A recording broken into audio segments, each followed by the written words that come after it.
This pumpkin is somewhat larger than the others in the patch. A patch of orange, healthy-looking pumpkins is growing in this secluded little area of the forest. A patch of orange, You are traveling through Weirwood Forest. This area is quite pleasant and relaxing during the daytime. To the west, you can see where the forest ends and the meadows begin. The way east is blocked by heavy foliage and trees.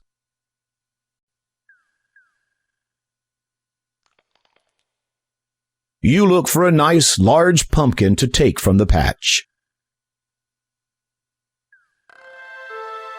Hey, watch it! Oh, sorry. I was not aware you could talk. Likewise. Anyway, be careful where you're treading. You're spoiling the good soil by standing so close. And I got 8 kids to feed. You glance at the smaller pumpkins. These must be her children. I only count 7. Yeah, well, I had 8. Then some strange man who spoke even stranger came by. He claimed to be a horticulturist. Claimed to know a bit about plants. I let him take a look at my little darlings. Anyway, before I knew it, he'd gone and pinched one of my babies. Took off towards the town, he did. Of all the nerve. Just because we're plants doesn't mean we don't deserve any respect. I am sure that is true. Talking to yourself isn't necessarily a sign of madness. When you start answering yourself, then you should consider seeking professional help. Pardon me for asking, but how did you come by the ability to talk? With a question like that, I might ask you the sign. I was only... I don't take it personal. That old witch Agatha cast a spell on me so I could guide her precious possessions. Hagatha? Yeah, she's the old bag who lives in that cave to the west. You know her type. Green warts, pointed ears, cannibalistic, doesn't put her trash out. Just your stereotypical evil old crown. She sounds pleasant. You mentioned something about guarding Hagatha's precious possessions. At least, what she considers precious. I reckon they're anything but. Mind you, I have my doubts about Hagatha's legitimate ownership of this stuff, if you know what I mean. What sorts of items does Hagatha wish you to guard? The usual vanities. All useless in my opinion. But what would I know? The mother pumpkin looks distraught. It is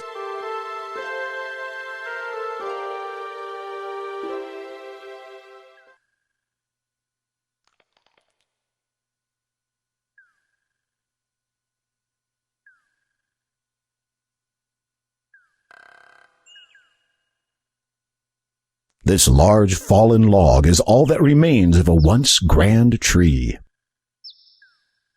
3 gold coins shimmer in a nearby patch of grass.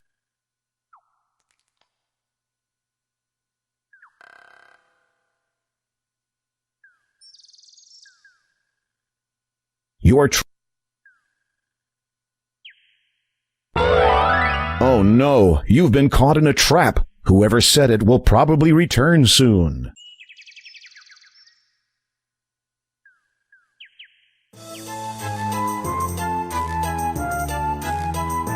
Ah, marvelous! What a catch! I feel like a bit of target practice.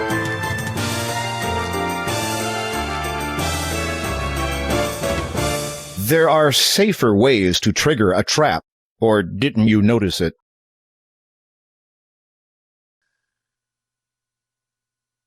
You notice a thick rope dangling loosely against the trunk of the tree. Upon closer inspection, you see that the rope actually runs away from the tree and into the thick grass on the forest floor. This is obviously a trap.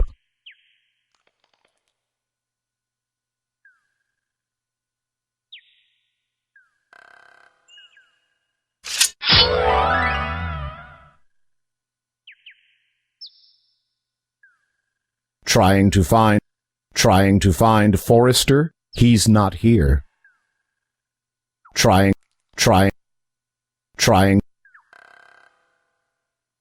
3 gold.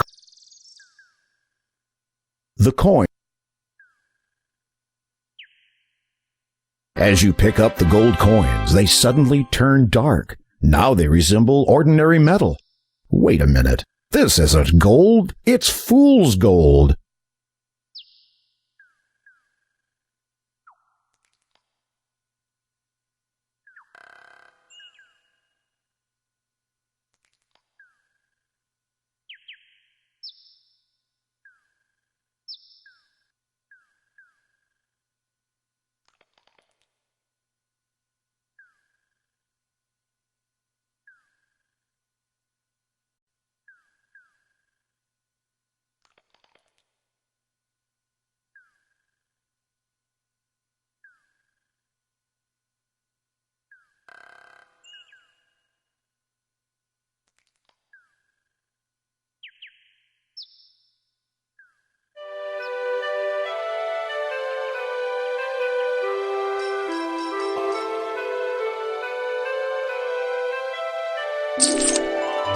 The fool's gold again shines the instant the coins leave your hand.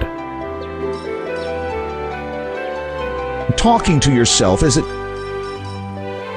3 coins in the fountain. What? Let me see.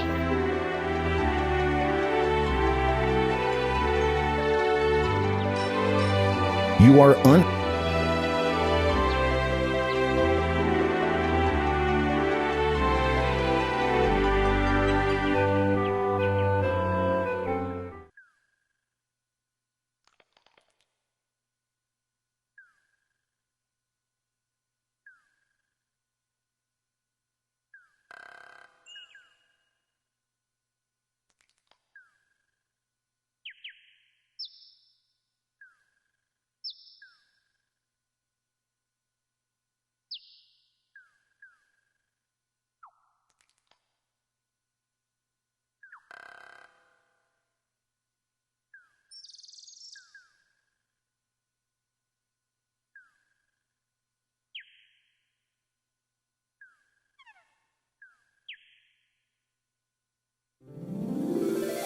My baby!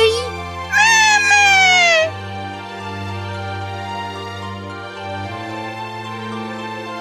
Thank you, Graham. Thank you, Graham. Here, take this. Maybe this useless trinket of Haggathis will be of some use to you. Serves you right for not enabling me to protect my kids. The pumpkin hands you a gold brooch with a beautiful blue sapphire.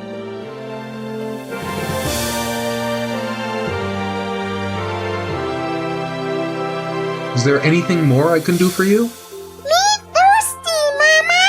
Now that you mention it, my baby is feeling a bit poorly. After all, living in a bowl ain't too good for your health, you know. No, I did not know that. What would make your baby feel better? Fresh water, naturally. Of course.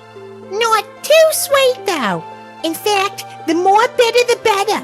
My children are very particular about what they drink. I will see what I can do. So, you want bitter water? That's right. So don't you go putting sugar in it. Urge to burst into song.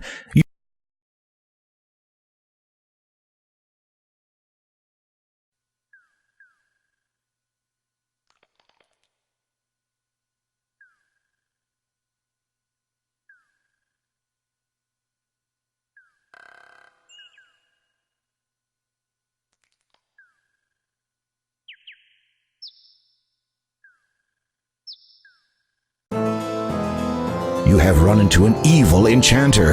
Get out of here fast before he turns you into something.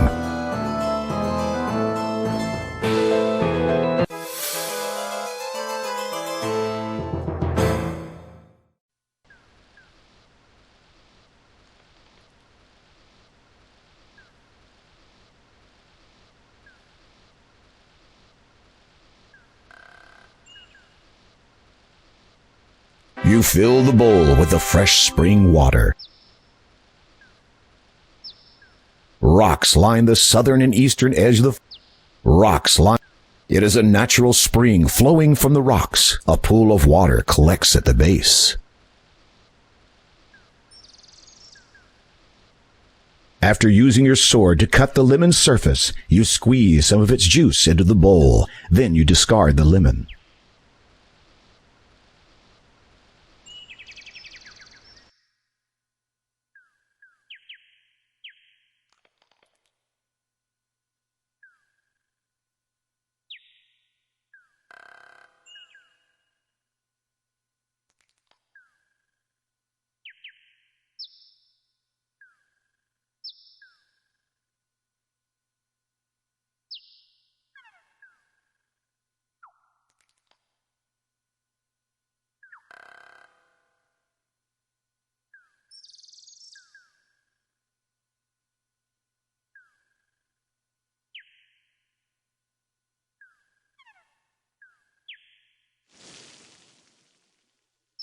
You pour the bitter water over the baby pumpkin.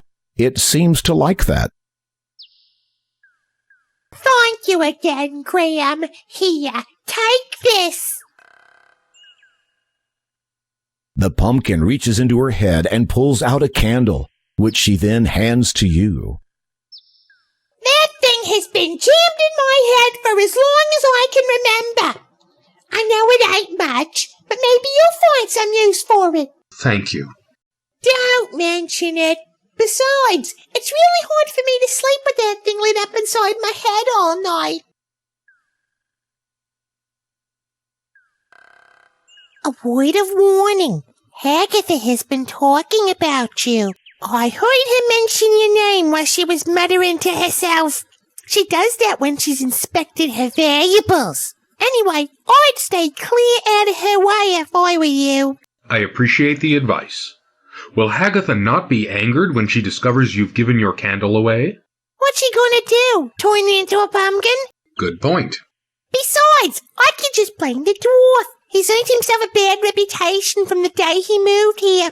Pity no one can catch him, not even Hagatha. If I may ask... Appreciate all you've done, Graham, but I want to spend some quality time with my children. Now be a good boy and run some other errand.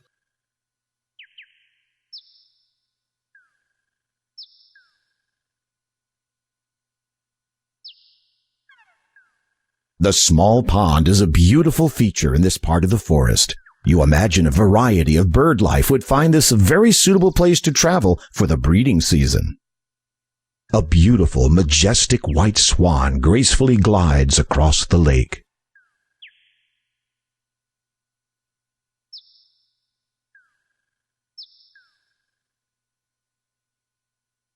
You release the little bird into the pond.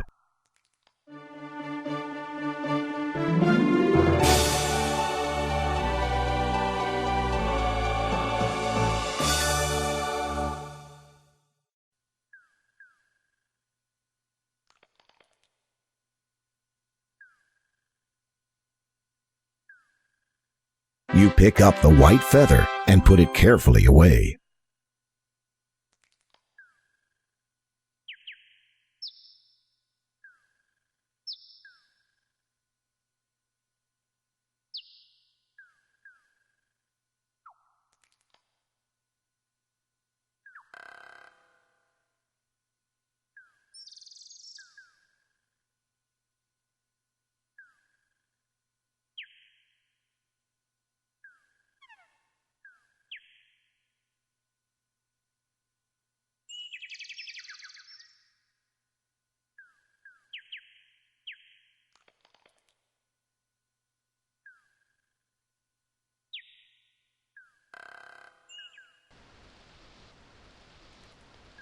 A healthy baby tree grows near the spring. To the north, you see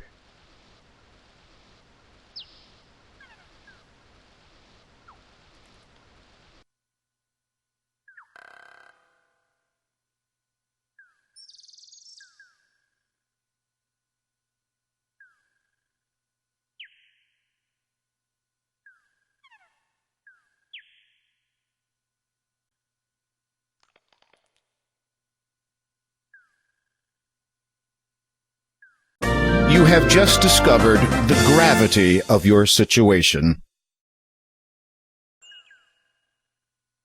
The deep gorge has a bridge spanning it.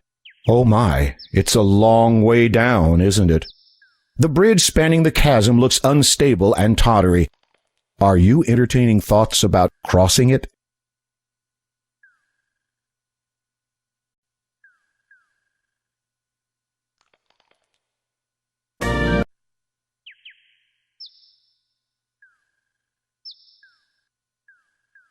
You have just discovered the gravity of your...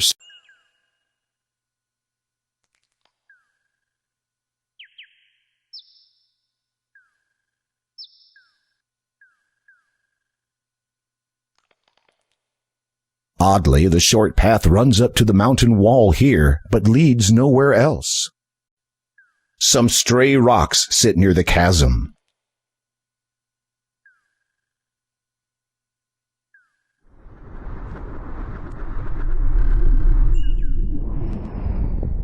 Incredible. The door you have discovered has taken on the appearance of a face.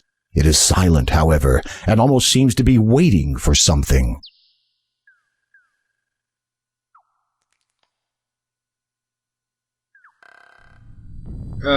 Greetings. I am King Graham of Daventry.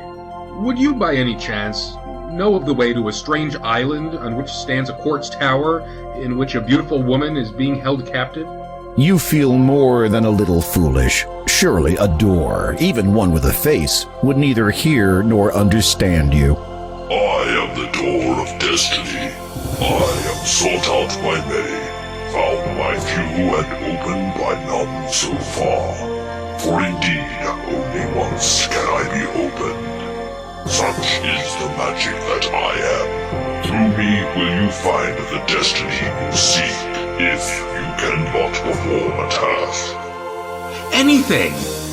You feel intense exuberance that you have come so close to your goal in such a short time. You must bring me the gems of nature. I beg your pardon? The stone door rumbles from deep within. For a time, it says nothing. And then... Gems of 3 I ask of thee to fetch, collect, and bring to me. In water shall you find the first, though not the type to quench your thirst. Spy the second, high in the sky, with wings or no, thou still must fly. Through swampy mire, so it is heard, in lone dark castle lies the third. Should you succeed, my noble king, to your fair maiden I will bring. I warn you though, you should beware, a danger cloaked awaits you there. Without warning, the stony face falls silent. As you watch, it gradually smooths out to become the mountainside face once more.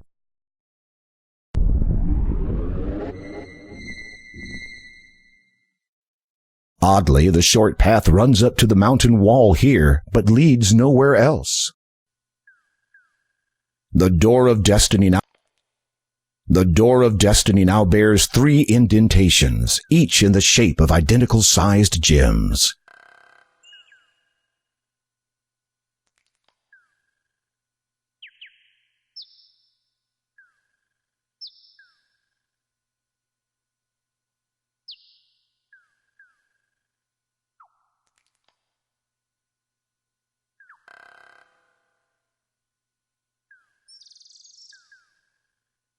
You get no re- A bridge forms the only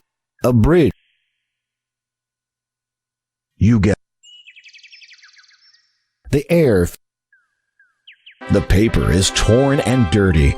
It looks like a flyer of some sort. You smooth out the torn and tattered paper and read, "Curios I have, to the town do come, awaiting I am." You can't.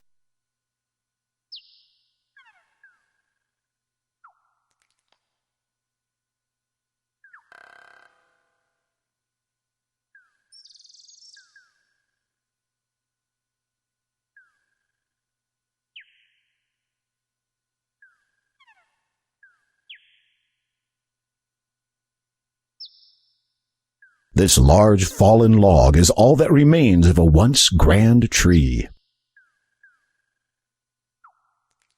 You peer into the depths of the dark hole. As luck would have it, you discover a beautiful set of earrings hidden inside. Each one is laced with glittering diamonds and contains a lovely blue sapphire stone in the center. Perhaps someone stashed them here. At any rate, you take them into your possession. You can't.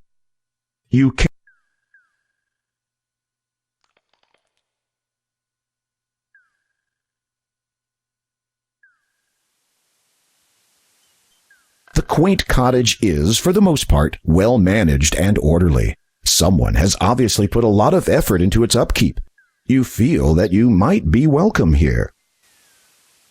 It is a mailbox. This is the first time you have ever set eyes upon one, which isn't surprising. The postal system won't be invented for another few centuries to come. The residents of this land must either possess clairvoyance or just simply be ahead of their time. You'll need to walk around the other side of the house to do that. You get a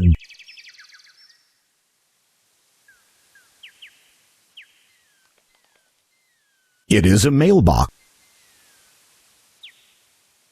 You open the mailbox. Inside there is, incredibly, a letter addressed to the resident.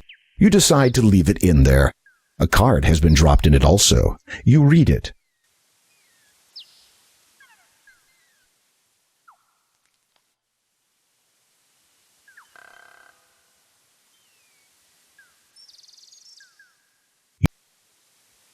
Hey, control yourself. I still wish I had an owl to keep me company.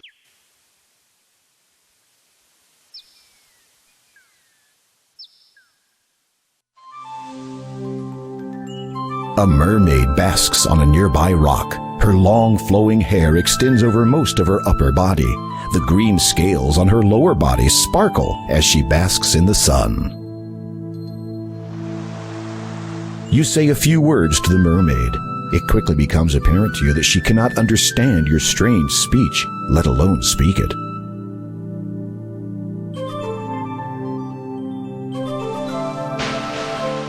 Oh no, you have startled the mermaid.